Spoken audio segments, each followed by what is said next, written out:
Madeline Soto. The story Jennifer Soto, the mother of Madeline Soto, gave law enforcement doesn't line up with what investigators know.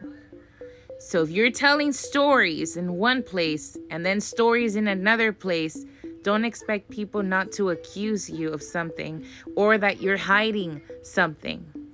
People don't go around changing stories, especially when it includes your daughter. Especially when law enforcement and everybody else is trying to make things happen for you so you could find your daughter.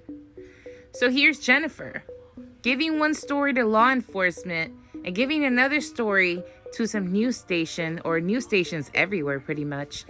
She said that the last time that she had seen her daughter was the night before. The night before, she just said goodnight, and that was the last time she saw her daughter.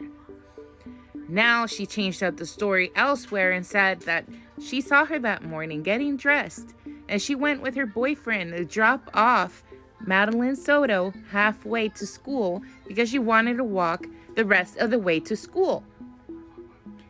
So how do you go from seeing your sweet daughter the night before and saying goodnight, and that was the last time you saw her, poor mom, and now she took Madeline to school with a boyfriend?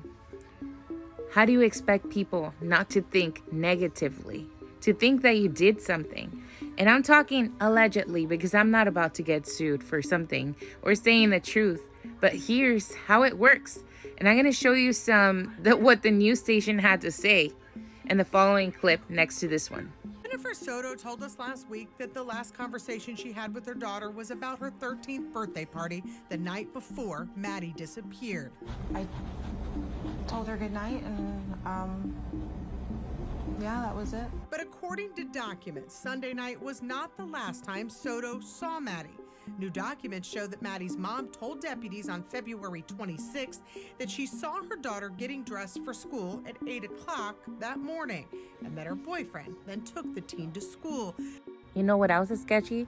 That she's over here consoling him instead of him consoling her. She's a mother. We dropped her off at school, close to school. She wanted to walk the rest of the way. But in that same interview, then said, I wasn't the one who took her to school in the morning. That was my partner.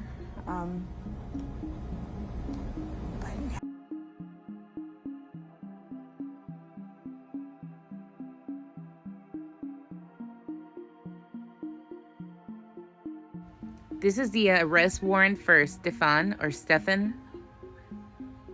And here's the charges that he faces. Want to learn something else that's more disturbing? He worked for Disney, guys. He worked around kids. A predator working around kids. They found many images, explicit ones, of Madeline. Explicit. And he essayed her for 2 years. He tried to erase his phone, and they found images of Madeline in very disturbing ways.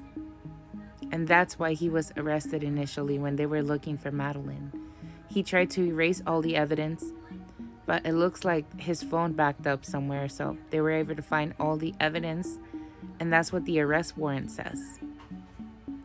You see how it says there, possession of material, essay, performance to a child? There, that's what the arrest warrant says.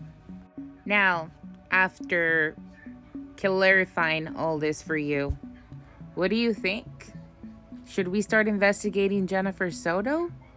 Because to me, it's sketchy, very sketchy, that she's changing up her stories and consoling her little boyfriend in the news.